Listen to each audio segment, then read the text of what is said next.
자, 여러분 안녕하십니까. 이번 이야기는 시청자 헬릭스님께서 찾아와 주셨습니다. 바로 헬릭스님 모셔보도록 할게요. 네, 여보세요? 아우, 헬릭스님 안녕하세요.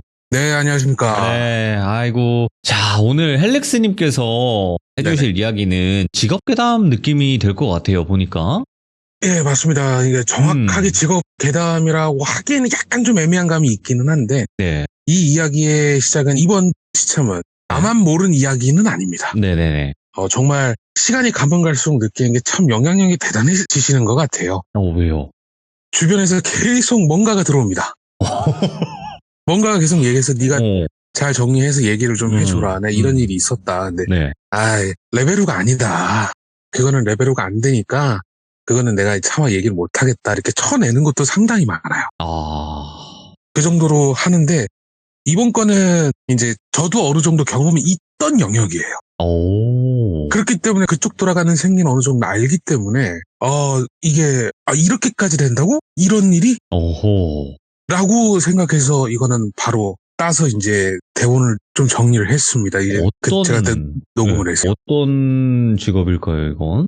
우리가 사는 데 있어서 가장 가까우면서도 가장 친근하면서도 가장 화풀이하기 좋은 대상. 콜센터입니다. 바로 출발해 보도록 하겠습니다. 렛츠가. 기리십니다. 헬릭스요.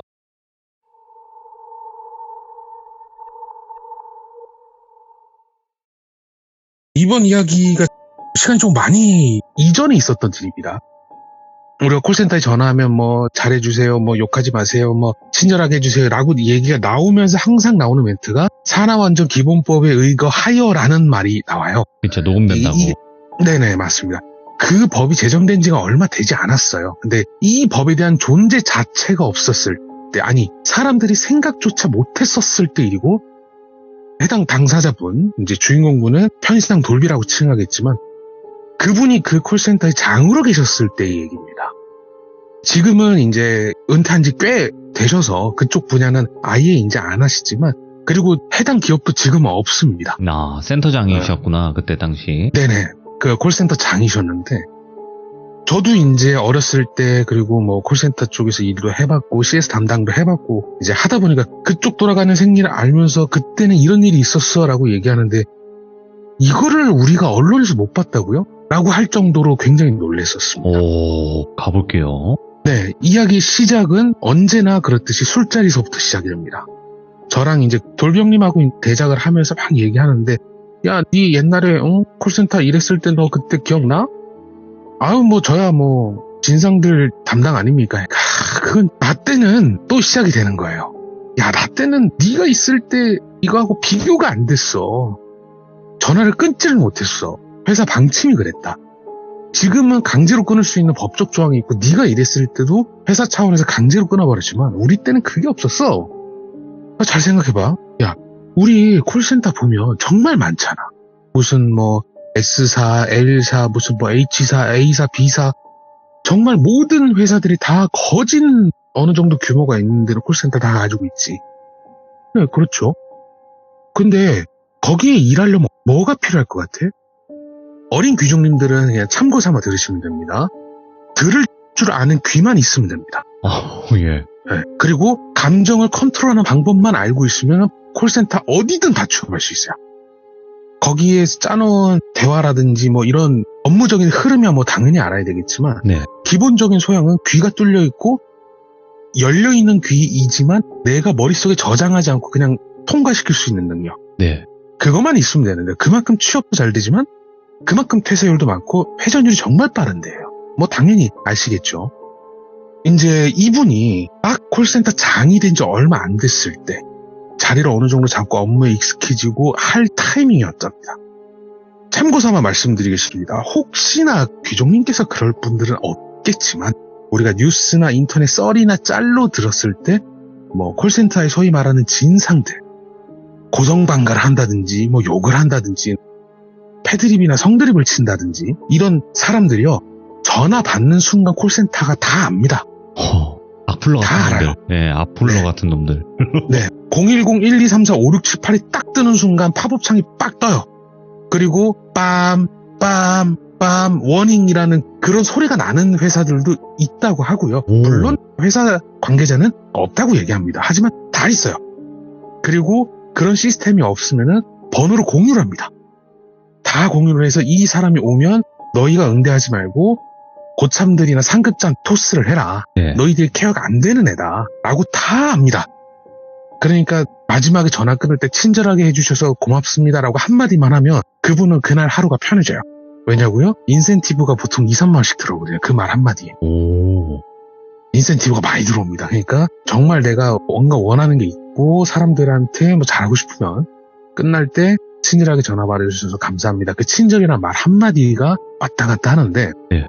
이 얘기를 이렇게 길게 하는 이유가 그분이 딱 그런 케이스였어요. 무리한 요구, 강성 고객. 그때는 진상이라고 불렀지만 지금은 강성이라고 표현합니다. 강성 고객이었어요. 그리고 이게 어느 순간 기간이 길어지니까 사람들이 번호만 떠도 하는 거예요. 그래서 결국은 어쩔 수 없이 번호가 딱 뜨면 응대는 해야 되잖아요. 전화가 오니까. 그리고 그때 그렇죠. 당시에 시대적인 배경상 네. 다 알아요. 그래서 신입부터 뭐 고참들, 선임관리자 이런 사람들이 다 아는 거예요. 전화만 딱 오면은 팝업창이 다 뜨니까. 정말 힘들었대요. 물론 자기가 직접 응대하진 않죠. 어깨 견장을 차고 있으니까. 장이기 때문에 실무를 안 건드리니까. 근데 주변에서 힘들다고 하고 전화 끊고 감정적인 케어도 해줘야 되고 좀 쉬게 해주고요. 이런 게 계속 지나치다 보니까 이게 데미지가 누적이 되는 거예요. 근데 상담사들이 힘들어하는 것 자체가 그쪽에서 막 고성방가를 한다든지 뭐 무리한 요구를 한다든지 이런 게 있지만 너무 시끄럽대요. 시끄러운데 하는 얘기가 자꾸 주변에서 애가 칭얼대는 소리를 낸대요. 근데 뭐 다 아시잖아요. 우리 마트 고객센터들은 주부들이 주문을 거의 대부분이 하잖아요. 예? 그렇기 때문에 애들이 떠드는 소리, 칭얼대는 소리, 그런 소음이 기본 베이스 장착이에요. 아. 그건 어쩔 수가 없잖아요. 근데 네. 주변이 너무 시끄럽대요. 못 알아들을 정도로 커뮤니케이션이 안 될 정도로 애가 너무 떠들더래요. 근데 다 아시겠지만 콜센터에서 전화 오는 거는 무조건 저장이 됩니다. 그래서 다시 돌려 들을 수가 있어요. 듣는데 들을 때는 소리가 안 나요. 뭐야? 약간 그런 거 있잖아요. 우리 고객님과 내가 막 얘기할 때 주변에 나오는 소음들 예. 이런 건 들리는데 의사소통이 안 될 정도로 시끄럽지 않다는 거예요. 근데 누군가는 시끄럽대요. 전화나 받는 그 순간이. 그러니까 이게 고객을 담당하는 사람의 컨디션이 문제가 아니라 주변이 시끄러우니까. 그러니까 더 이제 짜증이 나고 응대가 힘들어지는 거예요. 결국은 회사 차원에서 무조건 이건 선임들이 다 잡아 라고 얘기해서 하급자가 전화를 받아도 저희 상급자분이 전화를 주실 겁니다. 바로 드리라고 하겠습니다. 5분 내에 전화 드릴게요. 전화를 끊게 한 다음에 상급자가 전화를 걸어서 일을 해결을 한 거예요. 예. 그나마 상급자들이 건드니까 조금 나아졌대요. 왜냐면 그분들은 못해도 1년 이상은 콜센터에서 일하시던 분이니까. 그런데 이 사람들도 이제 지치기 시작하는 거예요. 한 번 전화하면 2, 30분 막 싫은 소리 들어야 되고 막 이러니까. 결국은 야 됐어. 너희들 하지 마. 내가 받을 테니까 선임도 다 나한테 넘겨. 전화 올 때마다 이 돌비 형님이 이게 붙은 거예요. 그러다 보니 그 사람은 권한이 있고 직위가 있잖아요. 그러니까 그 사람이 요구하는 거 100%는 아니지만 어느 정도는 순응하고 돌아갈 수 있게끔 처리를 좀 해주다 보니까 랜선 우정이 쌓인 거예요. 서로. 밑에 직원한테는 막 소리 지르고 인격 모독에 막 모욕성이 발언을 하다가도 전화를 바꿔들면 순한 양이 되고. 네. 그 정도까지 어느 정도는 케어가 됐답니다. 규정님들 대부분 다 아시겠지만 어깨 견장이 크고 무거울수록 자질구레한 일을 하질 않아요. 책임지는 일을 많이 하지. 그렇죠. 그러다 보니까 실제 이제 응대 횟수가 점점점 낮아진 거예요. 바쁘고 어디 자리 비우고 뭐 출장 가고 하다 보니까 응대가 할 수 있는 횟수가 줄어들다 보니까 이제 그분 가슴속에 있는 흑염룡이 다시 깨어나기 시작합니다. 신임이 받았다가 울면서 일 그만둔 적도 빈번하고 그게 이제 선임들도 케어가 안 되다 보니 결국은 회사 차원에서 응대를 아예 거절을 해버린 거예요. 이 사람은 무조건 온라인만 받는다. 온라인만 받고 그 어떤 것도 직접 응대하지 않는다. 그러다 보니까 이 화가 주체가 안 된 거예요. 그러니까 상상을 초월하는 일이 발생을 합니다. 흔히들 우리가 회사 정보를 보면 그 회사의 본사라든지 큰 지점은 알 수 있지만 콜센터의 사무실을 알 수가 없어요. 가르쳐주지도 않고. 근데 콜센터 사무실에 찾아온 거예요. 행패를 부린 거예요. 지나가는 사람들 막 시비 걸고 거기 있는 직원들 막 머리끄댕이 잡고 난리를 부르니까 결국은 쫓겨난 거죠. 그 사실은 콜센터에서 문제가 있는 사람은 그 지역을 담당하고 있는 매장도 다 압니다. 네. 자, 정보 공유를 해요. 이 고객은 무조건 조심해라. 블랙리스트에 올라가 있는 사람인데 그 소식까지도 전달이 된 거예요. 결국은 매장에서까지도 그 사람을 차단해버린 거예요. 안 팔아. 배달 안 해. 저 사람은 끝이야. 안 해. 우리랑은 절대 거래가 없어. 시간이 지나보니까 다른 번호로, 다른 사람의 아이디로 가입을 해서 옆집으로 배송을 시키거나 윗집으로 배송을 시키더래요. 근데 전화를 해도 아니까 응대가 없는 걸로 끝나고 그 번호도 알려져서 그 번호도 차단이 되고 그러다 보니까 이제 회사 쪽에서도 복잡한 문제가 나올 것 같아서 여기까지만 하자. 우리가 여기까지만 우리만 지키면 우리한테 피해만 안 오게까지만 하자라고 얘기해서 결국 모른 척하고 배달까지는 해줬대요. 근데 중요한 건 다른 번호로 다른 사람의 아이디로 배송을 시키고 그 사람이 전화를 했을 때 처음에는 애들이 칭얼거리는데 그때는 이제 울음소리를 받고 있더래요. 애가 그렇게 울어제끼더래요. 엄마 엄마 하면서 왜 그 한 6살 7살짜리 이런 애들이 엄마 찾을 때 우는 그 목소리를 너무나도 애가 너무 울어제낀다는 거예요. 대화가 불가능할 정도로. 근데 이번에는 녹취록에 남더래요. 처음에는 칭얼거리는 소리가 라이브로는 들렸는데 통화 중엔 들렸는데 이때는 애가 우는 소리가 녹음이 되더래요. 커뮤니케이션이 안 되니까 결국은 주변의 소음으로 인해서 상담이 어렵습니다. 먼저 종료하겠습니다 하고 끊어버렸대요. 그러다 보니까 결국은 그 번호도 이제 차단 아닌 차단이 된 거죠. 우리가 콜센터는 근무 시간 내내 바쁘지만 특정 기간에 세일을 안 하는 기간 동안에는 몇 날 없는 1년에 몇 없는 적막한 시즌이 옵니다. 그거는 어떤 회사도 마찬가지예요. 행사가 했다가 끝나면 전화가 한 30% 이상은 줄어요. 네. 세일을 안 하니까. 조용히 이제 아무것도 없구나 하고 방 옆에 가가지고 잠깐 쉬어야지 하고 이제 돌비 형님 커피 한잔 하면서 이제 잠깐 의자를 뒤로 기울여서 누워 있었대요. 정말 깨는 벨소리가 하나 들렸답니다. 저기요, 제가 캠핑용품을 주문을 했는데 그게 안 왔네요 하고 너무나 차분하게 젠틀하게 전화가 왔대요. 그때 당시 시대적인 배경이 제가 지금 단원은 캠핑용품이라고 썼습니다. 혹시나 해서 이제 온라인상으로는 그 물품을 팔지 않는 걸로 결정이 난 상태였대요. 로프하고 단하고 왜 숯 이런 거 있잖아요. 예. 그거를 이제 온라인상에서는 팔지 않는 걸로 결정이 난 시즌이었답니다. 그래서 캠핑용품이라고 할게요. 캠핑용품이 배송이 안 됐다라고 온 거예요. 그래서 그게 아니고 캠핑용품은 이제 온라인상에서는 주문으로는 안 된다. 직접 와서 사셔야 된다. 그러세요? 네, 알겠습니다 하고 그냥 힘없이 전화를 끊었대요. 근데 그 전화를 받았던 사람이 상급자한테 보고를 한 거예요. 지금 뭔가 이상하다고. 이 번호 보니까 그 사람인데 전화가 왔는데 주변이 시끄럽지도 않고 굉장히 힘없는 목소리로 캠핑용품이 안 왔다라고 따지지도 않더라. 소리 지르고 평소에 그런 거 하나도 없더라. 이상하다 하고 보고를 한 거예요. 원래 신입이 그 전화를 받았지만 이상하다고 해서 보고한 게 아니라 그냥 그 콜센터 내에서 그 사람이 전화 오면 무조건 보고를 하게 돼 있었대요. 그렇게 해서 그냥 보고를 하니까 그 선임자가 그걸 듣고 좀 뭔가 이상함과 쎄함을 느꼈대요. 그래서 그 상급자의 상급자 있잖아요. 위치상으로는 돌비 형님 센터장에 바로 넘버2라고 하더라고요. 그 사람한테 이 사람이 전화가 왔는데 이렇게 하더라라는 얘기를 자기도 보고를 받은 거예요. 뭔가 느낌이 쎄하더래요.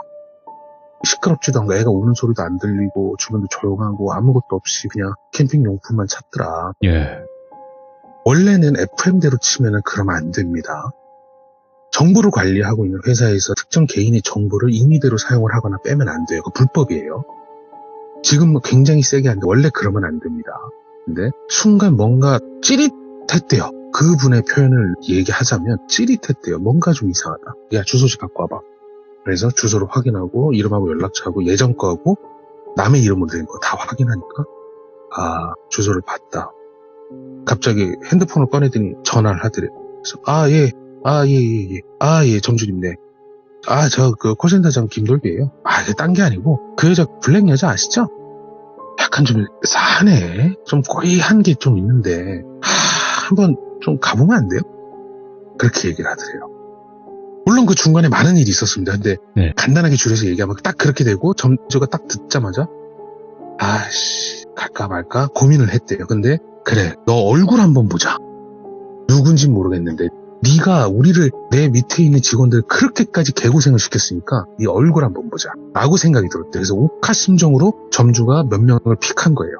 배송기사 픽을 해서 옷을 다 입혀놓고 돌병님이 나도 가겠다. 내 옷도 준비해줘라. 그래서 추리닝 같은 걸로 갈아입고 위에 이제 조끼랑 입고 이제 그 주소지를 간 거예요. 근데 아시겠지만 우리가 성인 남자이지만 그리고 우르르 몰려가지만 가장 적대감 없이 볼 수 있는 사람 중에 한 명이 택배 기사입니다. 배송 기사예요. 네네네. 전혀 모르는 지역구 아파트에 들어가도 전혀 이상할 게 없는 사람. 그렇죠. 뭐 경찰이 간다거나 저같이 생긴 사람이 들어간다거나 어디서 오셨어요? 물어보기라도 할 텐데 뭐 우체국 택배요, 뭐 한진 택배요 하고 아파트에 들어가는 게 전혀 이상하지 않잖아요. 결국은 간 거래요. 갔는데 건물 밖에서 보니까 아무것도 없더래요. 그냥 일반 아파트래요. 그리고 그때 당시에는 지금처럼 막 번호 누르고 들어가는 그런 아파트가 별로 없었어요. 좀 이제 강남에 좋은 아파트들 그랬는데 그때 당시엔 그런 게 없어서 들어갔답니다. 복도식이고 아파트가 기역자로 꺾여 있는 형태였대요. 이렇게 중간에 이렇게 일자가 아니고 그래서 반품 찾는 것처럼 해서 거기를 갔대요. 근데 아무것도 없더래요. 시끄러운 것도 없고 전화 받을 때는 애들이 그렇게 울어쳐 제끼더니 가니까 아무도 없고 왜 살림하는 집은 티가 납니다. 옛날 걸로 하면 뭐 뽀로를 튼다든지 무슨 뭐 동요가 들린다든지 애 키우는 집은 분명히 티가 나거든요. 조용하더래. 아무것도 없고 헛다리 싶었다. 진짜 기회 됐으면 내 면상이라도 한번 보고 갈 텐데 별거 아니겠지 하고 이제 돌비 형님하고 같이 왔던 배송 기사 몇 명하고 해서 복도에서 담배를 폈대요. 그때 당시에는 아파트에서 담배 피는 게 그렇게 금기시되는 시대가 아니었습니다. 그래서 꺾여 있고 그 꺾인 지점에 엘리베이터가 있으니까 거기 앞에 가서 담배를 한 대 폈대요. 그렇게 담배를 피우고 가려고 그러는데 남자 한 두세 명이서 담배를 피니까 담배 연기가 확 나가잖아요. 근데 어느 순간 하고 기침 소리가 들리더래요. 예? 하고 기침 소리가 계속 들리더래요. 근데 한 사람이 계속 기침을 하는 게 아니라 수십 명이서 기침을 하더래요. 근데 다 앳된 목소리들을 앳된 목소리라고 하더라고요. 큰 소리가 아니었대요. 애들이 살에 걸렸을 때 내는 것처럼 하는데 온 복도가 울리듯이 기침 소리가 나요. 데시벨이 높진 않았대요. 근데 정말 귀에 거슬리더래요. 혹시 윗집에 어린이집 있나? 이렇게 생각했대요. 처음에. 왜? 우리 가면 아파트인데 아파트의 한 호실에 유리창에 보면 무슨 단지 어린이집에서 가정집에서 어린이집을 하는 데가 있거든요. 일반 그 유치원 건물에서 하는 게 아니라 일반 아파트 가정집에서 어린이집을 하는 데가 있어요. 그거라고 생각했대요. 처음에. 그러다 보니까 담뱃불을 막 껐는데 복도 쫙 끝에서 기침 소리가 계속 들리더래요. 인기척도 없는데 뭐지? 그리고 한두 명의 아이가 얘기하는 게 아니라 꼭 우리 기차 대합실 같은 데서 기침하는 것처럼 소리가 울려서 들려갖고 가봤대요. 뭐가 됐든 애들이 기침을 하고 있으니까. 그때는 뭐 얼굴을 보겠니 뭐 진상 보겠니 이런 것도 안 들고 그냥 가보자 그래서 갔는데 그 주소인 거예요. 그 집 문 앞에서 소리가 나요. 근데 갑자기 애들이 울어질게요. 4살, 5살, 6살, 7살짜리 애들 자기의 의사표현을 할 수 있는 애들이 우는 게 아니라 지금 돌비님께서 듣고 계시는 그 울음소리 예. 완전 갓난 애기들이 배고플 때 내는 거 그런 애들 왜 우리 응애 하는 그 TV 나오는 애기들 소리 있잖아요. 예. 그게 온 복도를 울리듯이 소리가 들리더래요. 뭐야? 뭐지 이거? 내가 잘못 들었나? 야 너 저기 들리세요? 기사님 또 들리세요? 네 들려요. 이렇게 애들이 울어요. 그래서 옆에서 철컥 하고 옆집이 문을 열고 나오는 거예요. 누구세요? 뭐 하세요 여기서?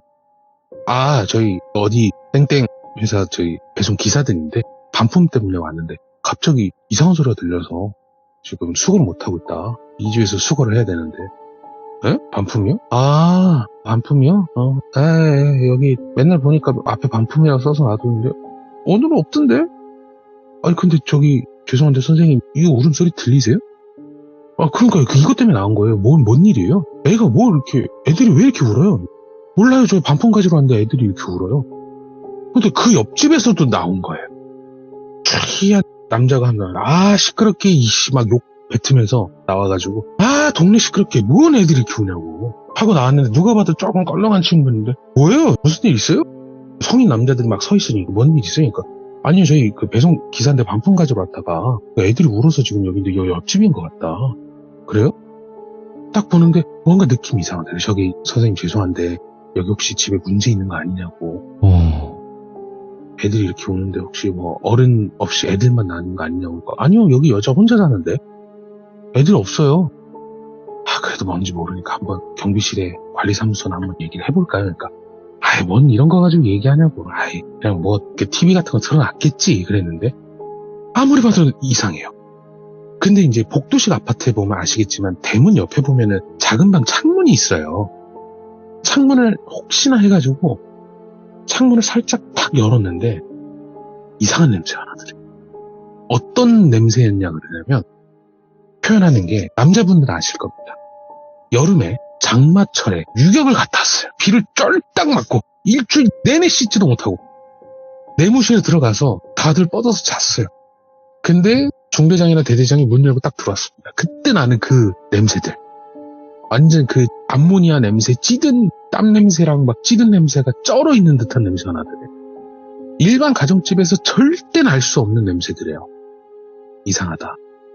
옆집에 산 사람도 뭐야 이거, 무슨 취두부를 끓여 먹는다, 막 이렇게 얘기하더니, 저기 죄송한데 이거는 아닌 것 같다고 내가 부르겠다. 그래서 결국 119하고 111 부른 거. 경찰이 와서 하는 일은, 따는 거는 이제 119 대원들이 하지만 경찰들이 하는 거는 그 집의 소유주라든지 아니면 뭐 새들어 사 있으면 집주인한테 연락을 하는지 뭐 이런 걸 하거든요. 그런 행정적이나 법적인 걸 먼저 하는데, 와서 우선은 문을 따자, 뭐가 됐든 간에 문을 따자 하고, 그땐 번호키가 없었으니까 그냥 한마 가지고 손잡이를 부셔가지고 문을 열었는데 아니나 다를까 확 오더래요. 이거는 예상하다시피 다 사망사고가 맞다. 결국은 이제 들어가서 보니까 캠핑 용품으로 스스로를 그렇게 하신 것 같다고 얘기를 하더라고요. 근데 경찰이 물은 거야. 저기 뭔데 오셨으니까, 저희 반품 때문에 저 물건 수거하러 왔다. 그런데 같은 회사에서 같이 차 타고 가려고 같이 왔다. 그래요? 그러니까 이렇게 싹 봤는데 장소는 안방이 아니라 문을 열면 볼 수 있는 그 거실 한 가운데였답니다. 네. 한 가운데였는데 돌비 형님이 그 모습을 보고 기절을 했어요. 그 자리에서 기절을 했어요. 예. 왜 슬픈 예감은 틀린 적이 없는지 모르겠지만 달려있는 걸 본 겁니다. 왜냐면 그건 건드리지 못해요. 이미 돌아가신 상태이기 때문에 경찰도 거기 사건 보전 때문에 거기를 건드리지 않습니다. 119 대원이 와서 이미 사망을 했다라고 판단을 하면 살아있을 경우에는 들어가서 뭔가 구호 조치를 하지만 이미 가셨다라고 판단하면 구호 조치를 하지 않습니다. 그러니까 그대로 내비둔 거예요. 근데 그 틈 사이로 딱 봤는데 돌병님이 뭘 봤냐면 애들이 여자 허리랑 다리에 매달려서 대롱대롱 매달려 있었대요. 애들이. 순간 사고가 정지가 됐답니다. 자기 말로는 한 2, 3분 서 있었던 것 같다라고 얘기를 해요. 근데 그때 당시 있었던 배송 기사님들은 10초에서 15초였대요. 예. 하고 딱 봤는데 눈에 힘을 주고 까맣다 딱 떴는데 정확하게 보였대요. 그 모습. 뭐였냐면 애들이 매달려 있는 게 아니라 자기들 몸을 포개서 여자 발밑하고 허리를 받치고 있었대요. 매달렸던 게 아니라. 좀 커 보였던 애들은 갓난애기였고 작은 애들은 손바닥만한 애들도 있었대요. 자기 몸을 피라미드처럼 쌓아갖고 여자 발밑을 받치고 있었던 거예요. 그 순간을 보는 순간 뒤로 넘어져서 기절했대요. 그리고 119 대원도 옆에 있으니까 왜 그러냐고 막 아시잖아요. 그런 장면을 보는 게 일상생활에서 보기가 굉장히 어렵고 누구든 평생에 단 한 번도 볼 수 없는 사람들이 대다수인데 그런 걸 네. 봤으니까 기절하는 거는 오케이 이해했다. 호흡도 뭐 정상이고 해서 잠깐 쉬고 눈을 떴는데 이제 병원에서 눈을 뜬 거죠. 응급실에서 눈을 떴고 다행히 뭐 넘어질 때 다쳤던 거 빼고는 아무것도 이상이 없었고 정신을 어느 정도 차리고 이제 가려고 하는데 도저히 이거는 발이 떨어지지가 않더래요. 그래서 어떻게 해야 되나 하다가 결국은 교회나 절이나 뭐 무당집에 다 갈 수 있는데 본인 심신이 너무 피폐해졌다고 느껴서 그냥 지나가는 아무 절이나 들어갔대요. 절이 좋은 이유는 우선 조용하잖아요. 세상과 담쌓고 있으니까, 산이 있고 막 휘황찬란하고 에너지 넘치고 파이팅도 좋지만 그럴 때는 좀 차분한 게 좋다고 절에 가셨답니다. 절에 가셔서 아무것도 안 하고 앉아있고 하니까 조금 가슴이 내려앉더래요. 그래서 어찌됐든 간에 그 당시의 상황이 있었기 때문에 경찰서에 가서 진술을 한 거예요. 진술을 해야 됩니다. 어쩔 수가 없어요. 근데 뭐 어차피 돌병님이나 거기 주변에 있는 사람이 잘못한 게 아니니까. 네. 가서 막 이제 쓸 거 다 쓰고 뭐 반품권 때문에 갔다가 뭐 이렇게 돼서 됐다. 예. 얘기를 하고 경찰한테 한번 넌지시 물어봤대요. 큰 회사에 이제 한 부서를 맡고 있는 장이기 때문에 경찰도 함부로 하진 않았대요. 그리고 되게 깍듯하게 했는데 경찰 선생님 저 죄송한데 저랑 나와서 담배 한 대 좀 같이 피실래요? 이렇게 얘기를 한 거예요. 네. 경찰이 그럽시다 나도 담배 한 대 땡기는데 굉장히 경찰이 좀 더덥다라고 느낀 표정이었대요. 참 아이고 이런 느낌? 담배 한 대 핍시다 그래서 나가서 담배를 한 대 팍 피는데 아휴, 여자분이 참 안 됐어요. 어떻게 그렇게 되셔가지고 저도 그 장면을 보고 너무 충격을 받아서 참 가슴이 많이 아픕니다. 그러니까 아이고 김돌배 선생님 그런 말씀하지 마시라고 불쌍하신 분이라고 정말 그러니까 아니요 뭐 혹시 평소에 뭐 법적인 문제라든지 이런 게 좀 자주 있었던 분이세요? 라고 물어봤대요. 그런데 아시지만 워낙 진상이었으니까 혹시나 무슨 뭐 소비자 고발 뭐 이런 걸로 경찰서에 자주 왔다 갔다 하는지 넌지시 캐봤는데 그게 아니었대요. 알고 보니까 그분이 의사셨대요. 의사셨고 그분이 그때 당시 나이가 한 40대 후반 뭐 50대 뭐 이렇게 보였는데 실질적으로는 50대 정도 되셨다라고 하더라고요. 왜냐면 이제 본인들이 그 회원정보를 갖고 있잖아요. 주민번호를 볼 수 있으니까. 실제로 한 50대 정도 되셨는데 젊었을 때 우리가 불법시 하는 그런 걸 하신 거예요. 근데 이제 아시겠지만 의사들은 감정을 다 내려놓고 갑니다. 예. 진짜 드라이하게 가요. 건조하게 가는데 어느 순간에 본인이 양심의 가책을 좀 느꼈었나 봐요. 돌아가신 분의 주변도 조사를 하거든요. 혼자서 스스로 가시게 되면 주변 조사를 하는데 그 주변에 있는 사람들이 얘기하기로는 한 30대 후반 정도까지는 정말 그쪽 방면으로 해서 돈을 정말 많이 벌었대요. 정말 많이 벌었는데 어느 순간인가 갑자기 예. 아이들한테 위로를 해줘야 되겠다고 그런 종교적인 행위를 계속을 했대요. 근데 그거 하는 것까지는 오케이 했답니다. 주변에서는. 왜냐면 그렇게라도 해서 본인의 심적인 부담감을 줄일 수 있다면 할 수 있는데 그게 점점 도가 심해지고 횟수가 늘어나고 규모가 커지더래요. 그러더니 그러고 나서 어느 순간부터는 점점 이제 근속 연도가 짧아지고 지역을 이동을 하고 막 예. 이랬다라고 얘기하더라고요. 그래서 아니 근데 의사신데 참 안 됐네요. 그러니까 아니 유서 같은 건 아닌 것 같은데 평소에 자기 혼자 끄적이고 막 이런 메모 같은 게 있더라고요. 근데 그걸 보니까 이렇게 적혀 있더래요. 육체를 주었다고 엄마가 아니야. 나를 받아준 진짜 엄마. 이런 메시지가 적혀 있더래요. 뭐야, 예. 그게 무슨 말씀이지? 그러니까 그분이 그런 쪽에서 일을 하셨고 죄책감을 덜기 위해서 그런 종교적인 의식이나 행위를 하셨는데 그게 아마 탄 것 같다. 본인의 죄책감과 본인의 중압감과 심적인 아픔을 극복하지 못하고 그 감정의 동요가 된 것 같다. 몸을 줬다고 다 엄마가 아니라고 나를 받아준 진짜 엄마 이런 메시지가 적혀 있더래요. 그래서 결국은 수사는 그런 불법 의료 행위로 인해서 심적인 부담감을 놓지 못해서 혼자 가신 걸로 처리가 될 거라고 그렇게 얘기를 했대요. 근데 네. 그 경찰분이 원래 이렇게까지 디테일하게 얘기 안 해주거든요.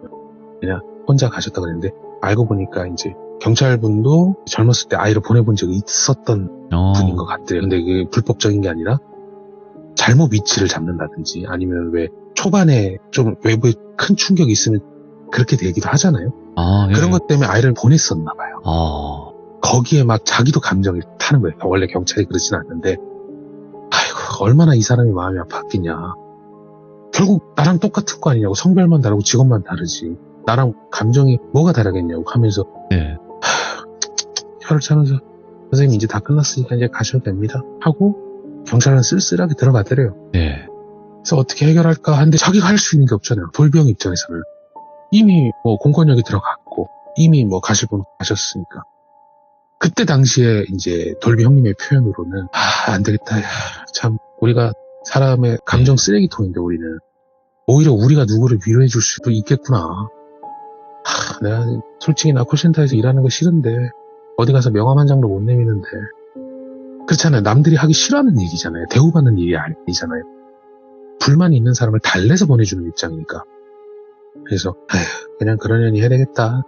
내가 콜센터에 있는 게 남들은 손가락질하고 무시를 해도 이런 사람 하나 구해줄 수 있는 가능성이라도 하나 있으면 보이지 않는 경력이고 보이지 않는 명함 아니겠냐. 그러고 나서 그분이 그쪽으로 쭉 계속 가셨어요.